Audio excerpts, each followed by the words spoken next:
everyone, welcome back to my channel, Gitanjali Storytime in Manipuri. Ngasi su wari ma pura lakchere, ado ngasi gi wari sidi mi mangkhiba aduga yam chingningai oiba mawongda phangbagi wari ne sigi thodok asi March ki tang kuntare 2016 da Siberia koba Russia da thokiba wari ne aduga sigi thoiba thodok mafam asina mayamna khangnabada Siberian Forest cabin hainasu khangnabane. Ada thoiba thodok si nupaji ki maming se Colin Matson kawe. Colin Matson se February ki tang 1991 da Kirksville koba Missouri mafam da mazi mama Dana Matson Calcut koba gynec ki doctor amada amasung mai gi mapa Mike Calcut koba da poksabani magi brothers home lay aduga magi sister ama lay aduga man hawrok pacham thina ina kaira khunba imung dagi ma sa hawre Colin se man college ka se Columbia college ta karaga magi major se man Russian gi language ta koi gi University of Missouri dagi aurani aduga magi life se koi gi traveling to yam thina enrich to pai tare ni yam traveling to pamba mafam khuding gi pamba aduga mi atopa language ko mas so yam pamga diverse oiba mi gi cultures adagi mi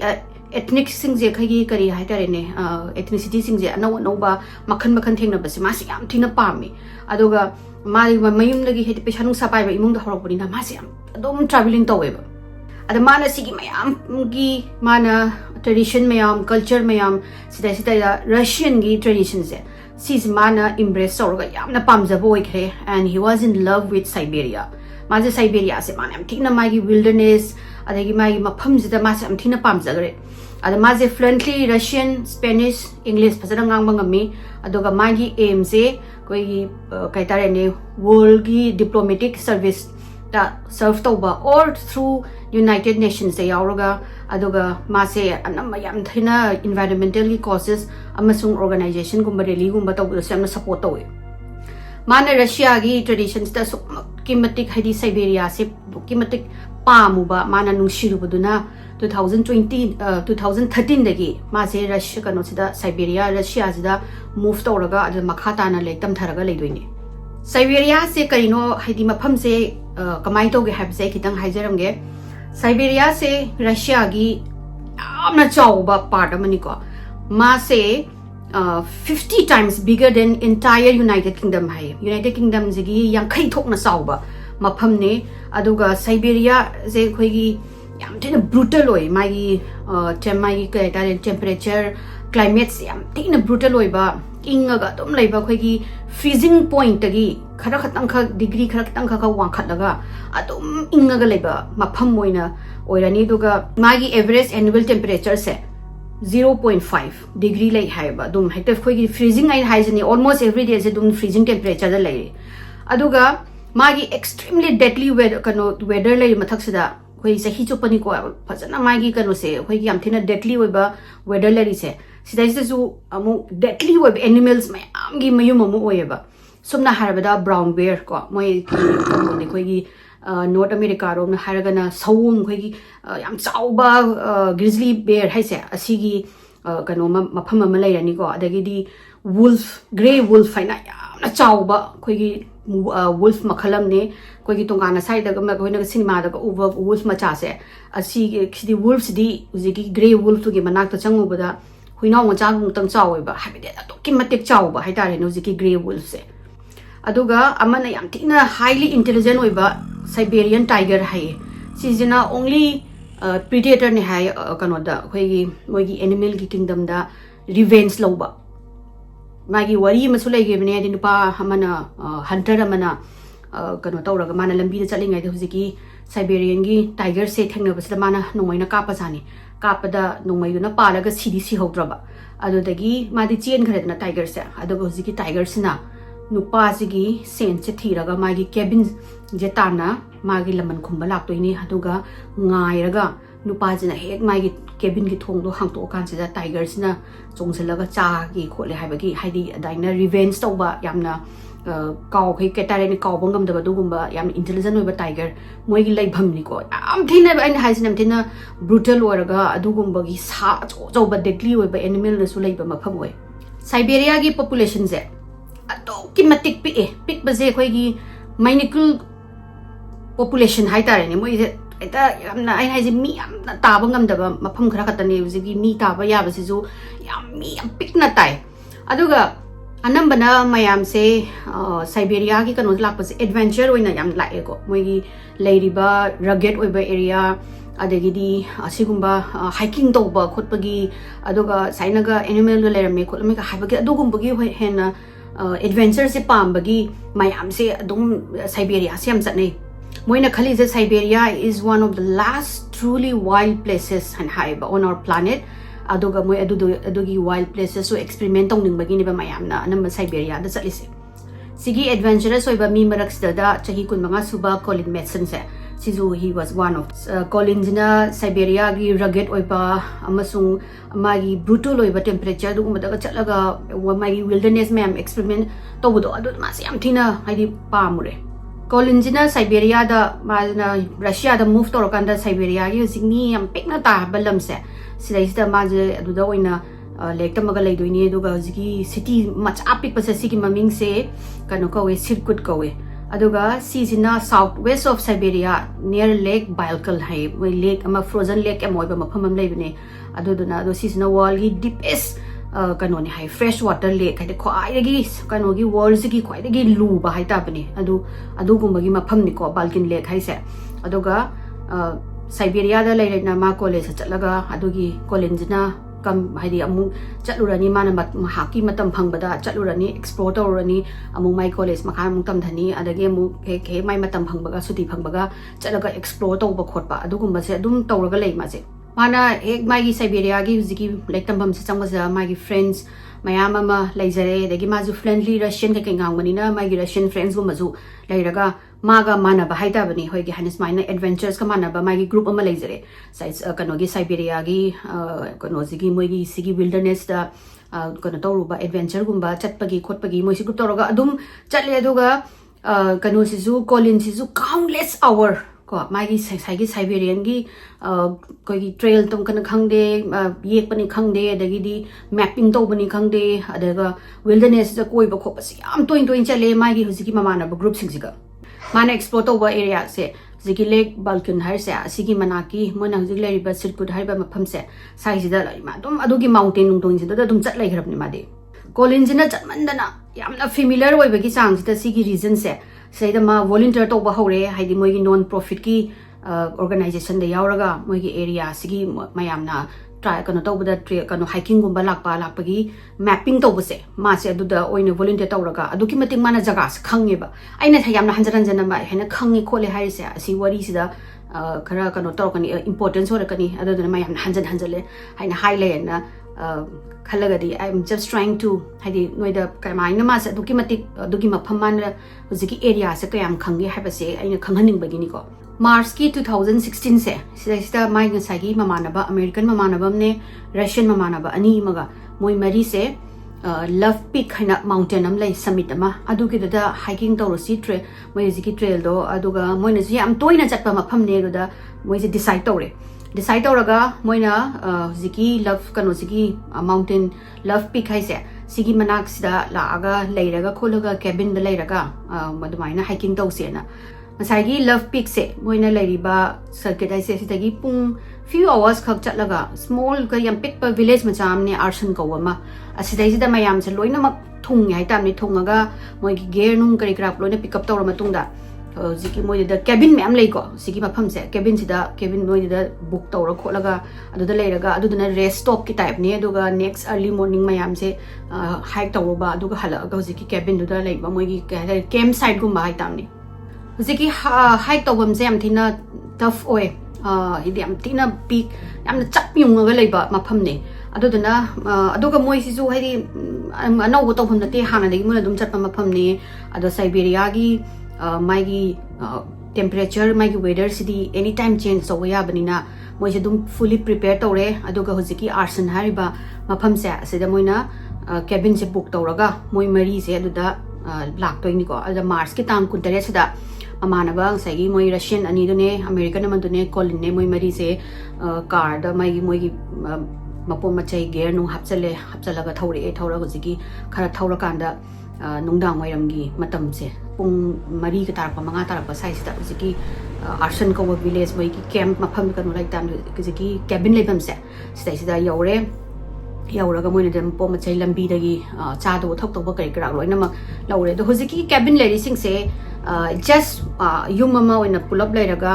butuga phabung katang khak tumbagi haita bani tumbagi phabung ama noina thar individual bed oina pull up hole da tharaga adoga just moi warm up tongna ba kai gumba chak chana ba khona ba stock macha gum lei adoga bathroom di yaw de bathroom sina out house aina tongana koi jiki cabin dagi khara thoga adong khongkap khara chala kan da leiba bathroom koi thaina gi meitai gi yumda bathroom maning da natraga na kitang lapna leibido adumaina leiba mafam ne ade moi se yauraga moi gi gear nung kai ki tawduna mai mai gi phabung ga loina chu songnaraga moi se haying do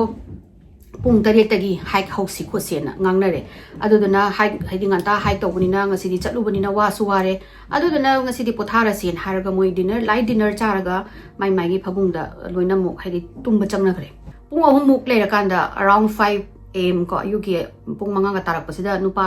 mamana ba madi kharangana yahau di kharangan gan banu pam hagulak pasida mana kuying yeng basida colin gi mai gi bed se sita colin jlayam dreba layam da bada mana hagut khrama le ni ma di am ngan hagul me na khalle adu da moi mana bazing atop su dum hawdok na re doga kai moi su khena gi di kem waru de kai gino da colin na dum area do khangi ni da na maybe ma do out house da toilet to ba chalam ba yai or ngakang haidi khara yaho khara ngal le na nga walking gum chalu ba yai but by 7 o'clock di ma hala phamli thoe di moi hala ani doga 7 de gi chase haina bani na haraga moi je dum struck off toroga moi gi ayuki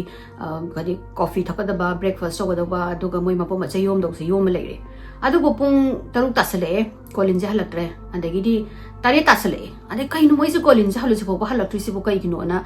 moi je thogla aga moi ga dai gi area hujiki cabin jigi area size ta mai kaura colin na kaura ga ti thiri moi ji thiraga ama moi sungi cabin atopa da ju na haina colin kan no ubra khopra dun taw bosna moi sin na ude khote na loi khume adaga adai area sida ma mara basing jina kau du na khumda badagi moi na moi ji kizari hedi pakhal e ba kai no mana walking chakhraga su 7 o'clock tadi akhoi sigi peak se ka da ba ya da bani kai no da weather se nungdang ngona moisal agadi weather se hen phaloi doi ni ma khangi ni ma na ju ni plan tawraga ma na ju timing di ju ma na yat bani aduga kari gi no ju pho ma cha halak tri si bo na taw dagi moina phare khoi su sai da kau ba ya ba kau le thi ba ya ba thi re pung ni pan mu ta sele sidi adu du na ma nga se pung manga dagi ni udab do adu du na akhoi se kana no ma da hai da badi yara roi haina tawraga moi sina chithi ma iramani haidi colin akhoi nang thi ba chaluge yang asigi mafam sidaga haidi nang thiba phangda badagi akhoi thiba chali police manakta sigi anakpa police amki station amada chaluge nang kari gumba la aga khoi gi kano si uraga di note si uraga di nang cabin du da leiramu natraga hojiki cabin gi mapu du da chalaga nang smaina hale khole nang atopa sa tawla ka su hairamu ko kholamu ko na hairaga iraga mamana ba humse hojiki Russia gi moi gi dogi local gi police station da magi haina missing gi report to bala ani mamana ba sing sina police ta report to baga khudakta moi gi search ama investigation ama launch tore adagi police sing du la moi mi khara volunteer tawraga adai do koi ti thi re arson gi bought in the forest area adagi di moi gi village ki surroundings in adagi mountain moi nga sai jakani have love peak ki mountain do adama mathanda ga kakha khra kai naga adu ta na kakhatana thidana moi na ek koi ti thiram ni ko mi mayam ga su join tawra kola thibni adu bu colin ji su thi ba phangdre April ki tang mari Monday ko colin na mangi ba numi ni pani su ba numit se sai moi dum thiraga dum le ne ada group ama le moina search to was mafam adum kuthi musum thiraga phangdrim na American ama mangre have said it's a huge moi de su kanoni adi kareta re ni emergency amani adana moi dum thira lai kan sa hojiki moi gi group mari manga gi searchers na lap na clearing ama ui ko clearing ama u basida moina hana thiuraba mafam ni ko hana mafam ni thibis da colin je thiba phangdrabani ada moina lap na yeng basida karinu gumma ma haina ko gi punggumba ma leiba dawna lei pung dawna toba or something ma ui moina hangai udaba ada ida adai se kai nom tangi yong slaw ne na moi sing ge changaga branch me am ga lei ne clearing forest manung ni ko clearing se ai branch ma ja haido kholaga changa yenga kan di colin do leirame da colin de siraga leirame moina changa kan da colin se haina longa ga hippa ga leirame magi left arm sina extend tawraga aduga magi right arm sina magi body manakta aduga magi fist ani se sumaina kanna tasalaga masi leirame aduga magi makhut se size sida abrasion mam leirame habadi koi da koi kano ma khot khibagi or haidi kai kanu na kana ki bagi khot bagi type ta adugumba abrasions kha leirame ada mangonda cut su leirame bruises su mam leirame ada moina khali ma sigi saina maram ga ta na khotna abrasion leirame se kanano nga maga haidi kano muknaba aduga sagi mai opponent amasna maje nammaga pharaga restrain tawdobagi type ta adugumagi loina mak kano ni ko leirame se mona mark nung dark tar leirame se adagi colin je magi visible abrasion yoro me cut su magi mangak ta su mai mangaki mamang da su leirame magi mapi je long sleeves ama yaurame thermal shirt ama yaurame heavy pants magi snow ge heavy pants tuma duga hiking boot di makhong dagi sagai ra langthok pai type ta sagai ra makkaro da mapham ahum mari tar ga lerame aduga mase mozam da tongam deba ada moi ngai gi strange oi bedo haidi colin kana ka do gi sok se tongam dri no habeda kai da moi gi family gi matung ina moi na pause ha matam da colin gi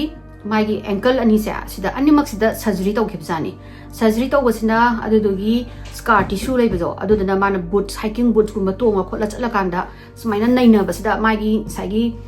scar tissue lagi ba surgery taw khibagi scar tissue ma se asida ma se na yam thina painful oi yam uncomfortable oi haina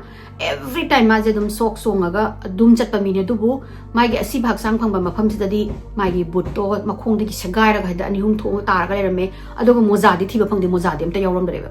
aduga magi autopsy gi pu matam sida decomposition gi haidi ma se numini pan ni ni manguri se mangbagi haidi aduda kai gumba siramaga di haksang do adum pumam gani ayinga mafam de leraka su at least adugu huziki magi phangiba magi cuts and bruises and abrasion magi lerami ba ma'am se si yam thina fresh hai tare ne yam thina fresh oina lerame aduga mana huziki mafam du su moina thiuraba mafam ne adudana moigi parents lom da su adagi sigi kanu toriba sagi autopsy toriba nu pa sina su katang strange oi do habidi ma sana hangai maung kadai de lei jano aduga magi mangonda magi masada pumdhabagi sign amata su leramde aduga magi mangak sunda cut leramba makhutar na fresh oi en kamai to ino na aduni ba moina chingnari je hari ma se kadai de leiruge je adagi magi lerami ba soiba makhansina mas kana gumbamga phuna bagi type ta haidi physical altercation tawnaraga phunaraga amaduna mai opponent duna ngammaga ma se duda mai mangak samda kainoma haidi sibaje mana sibaje khoi gi sor hon bangam draga mangak samgi wind pipe se kai bagi sibane haiba adudana kanano ga phunaraga ma se jungam na ba phuna bane adudani mana so oiba cuts bruises me am dare mido aduga sigi opponent duna ngammaga makhori si met padagi sibane haiba se simadi moi khange lagi Russian gi authority na di ahamba moi gi mamana ba hum se asido oina hana chingnare kaino da moi gi chamina raga mangi haraga sumaina sira phangam banina adoga moi je pulap station da kauraga integration to we khole da moi loina mak hai khoi di khangde hai sumaina magi si basi da khoi kem bu khoi gi khut yaw de khote akhoi di moi ga sumaina nungdang tumina ramada nunga laga phangda bani khota bani haraga moi gi lie detector test to matam da su loina mak pass to we adoga moi loina mak answer chat mane ba haidi moi tum hawula pada colony leram da bani khopani do he kha kan to baga khoi noi da pau ga di saina mangre na highlight sinena adai Russian authorities jing je gyan am ta dre di kamaina case close so do no ko to no adai moina moi du yam thu na close ong bagi just moi gi reason je mamana ba sing do na hat rabani na mi to pana ju hat bagi kano do khang drabani na maybe ma do smaina high on drugs ko ma se drug charaga kholaga ngawraga natraga yu tak tai ngawraga cabin du dagi wander off to raga hojiki area sidagi ma se lam ngawna raga hypothermia tawraga sibani haina do maina case Russian authorities na close option gre adubu calling gi parents na haije we cannot accept that haba noina piri ba reason do koi accept tawga ngamoi kai gino haida mai gi machanu pa se mana sigi mana leiba area se mana hana chaturaba area ni mana khangba mapham ni magi mana yam toin na duga mana so mapping tawbagi moi gi tra khoi moi gi sagi hiking tawbagi gi trail jing adagi di mapham adugi area si gi mapham se arsan hai area se mana phajana khangma mapham ni asidai da ma kamaina kano mathandang kano da longau no ra kamai si doino sini edo junu mini pani le ra ka kana na hangai ka kalai chaloge na ma pa jina Russian na pi ba kano si yadre moi gi case close so gi reason si yadre adagi colin gi parents na US based private lab ama moina hire torani aduga Russian gi autopsy na pirakpa report se sijamta review tawbiyo habidi opinion do mo yenge moina hariba autopsy da mas maina hypothermia tawraga ka sibani hari se akhoi yaningde khotena aduga thun hojiki US based lab se sisna Russia na moina piriba reason se asise lale habagi reason me amma puthore number 1 da colin gi magi body sida drug amata phangde aduga ma alcohol zomta phangde moina drug ngauraga hadi drug charaga yu thaaga maybe lambi ngauna raga mado ingmandana chinjala sibani habado adudo moina haise lale na do maina labs na number hambagi point to puthore adu kanoda moina drug hadi colin gi body da THC hena khoi ganja da phangba yamna chemical ama lay ado amna pikna yamna medical oiba number da yawrambani aduduna sigi yawriba drugs ki magi THC gi kano si chemical se asina ma kaisu effect tawroi ma je sober oiba ma kaimbook tawde ma gyan tai mana siba matam do aduduna sigi THC yawrisidi mana days prior da mana thamba ya aduduna dusino dilute tawgibani mana siba numito di ma drug chade alcohol jo thakte ado hosigi THC ji mana mama mamang da consume tawbani aduduna drug charaga sibani habasi yaningde haba point ama tawre point ani sidana moina colin se hypothermia naraga sibani habase asisi manatte ma hypothermia na banate mana sibaje suffocation to sibani kanano na ma sor hon banga mandaba magi mangak samda masai met padoni khangde mangon magi struggle ama tawra kanda adu minus sibani hypothermia nate hana among puthore number 3 da mai nga sai gi masa pumam da bado decomposition leram da bado mai doga mai injury sing do fresh oiba anaba sing do khudak khoi gi mi do na khudak ta kay ta ne pung khara gi mamang da moyani je doina sokna gi ba mi kana nong ga phuna de gi sokna bagum bani na hai doga moina indicator je animal gi attack sum te yaude animal na sanga na attack tawra di moi adugi sanga gi khungun phangani dagi sanga na attack taw bai se masa segai ba khotpa moina cha do bugi do hojiti sa do na charam hadi cha do taw bugi pot som ta ubanate aduduna ma je moina hai je mapham ma da ma je phara ga thamaga for 7 days ma je karai do ma thamure aduga numit ni pani su basida mana phangdo ba nungdin dani mana phangbasi mai body phangbasina adugi pung khara ahum mari gi mamangda मासे हाटलगा torture तौरगा हाटलकांदा मफम दुगा मफम दुदा पुरागा हाटपा नत्रगा मफम अमदा मोना थमिबा पुल्लुरगा थमिबा मफम सिदा फा थमिबा मफम सिदा हाटलगा माजे पुरागा सिगी मफम सिदा हुंदो उंबनेना अदुमाइना लाई अदुना US based सिगी ले US based labs ना फंगिबा theory माइगी रिजल्ट सिगी मतुंगिना मयाम हाइसे कोलिन दा काइदोगी what happened to colin सिनेबा colin जिना माना तांग हदि कुंत्रेतनी Moina यौराइसे kuni pange yung anta sida maybe bathroom da changena chatpara na traga mapanda nga tang fresh air lorgena chatpa sida kana gumba ma na traga kari gumba mana ma je lummaga leiraga maybe sagi lummi baduna lur tawba ai mai kano da colin je manak ta kauksan ba na traga colin na chatlingai da mangonda ambush tawraga ma je pharaga puba adu oi tare na mayam theory puthore adagi atoba mina je believe tawi ko haidi Russian gi government na colin je target tawbane hena kat hai ma je target tawbagi kidnap tawraga ma je hatokpani adudoga moina ngasai gi investigation do cover up tawna ba hona bada adumaina hypothermia na bani khotpani hena de hari moina manipulate tawdo ngasai gi investigation je moi gi kano na Russian gi authority na hatpagi aduni na amu puthore moina kai gi no ma je kidnap tawri je habigi reason mayam na pirai se collins na moigi peaceful environmentalist led protest ama Siberia da yaw male ado sigi protest sigi matungda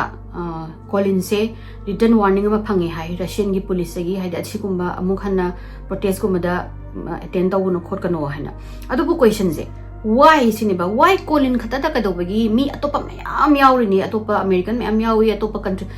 country mi mayam yawi no but why only colin hai je aduga moina hakena hairaga di kari dobagi mamanaba ahum doga la aga ziki cabin do da leiringai da kadobagi ma pharaga hatok toino kaino da ma hek mangiba numi haidi pung ama ni ahum mari lebe mamanaba jingduna dum report tok dog leire ma manga hena aduna ma mangbagi se thaidu duna Russian government na haidi kari dobagi target tok doino sini ba moina haise aduga sumdu mamanaba leingai da hatpai sisu oi haidi oithok pudi oithok haidi oithok pa ya banati na aduga sumina atopa moi theory bi haidi pirakpagi wari ni ko hauji phoba colin gi parents na they are still trying to figure out ko man macha du da ka dogi bno habse moi figure out tong no ba kan honari adupo unfortunately Russia da magi kanoi macha gi case close तौरे Russian की side की कनाबों से worry साजिसु याद्रे information जो पियो याद्रे अखोई मधुगी case लोइसनगरे नोइन मखा ताब अमेरिका तौदना नोई अमेरिका की कनो तौरग इन्वेस्टिगेशन तौरग लेरोना मैम मागी पेरेंट्स ममानबसिंग मागी कलीग लेरिबसिंगना वंडर तौरीसे कोलिन से कनाना हालिनो कईदौबगी हालिनो माजे फारब मतुंगदा नुमित तरेनी हाइदि कनाना कदाइदा थमुइनो हाइबसे अदुम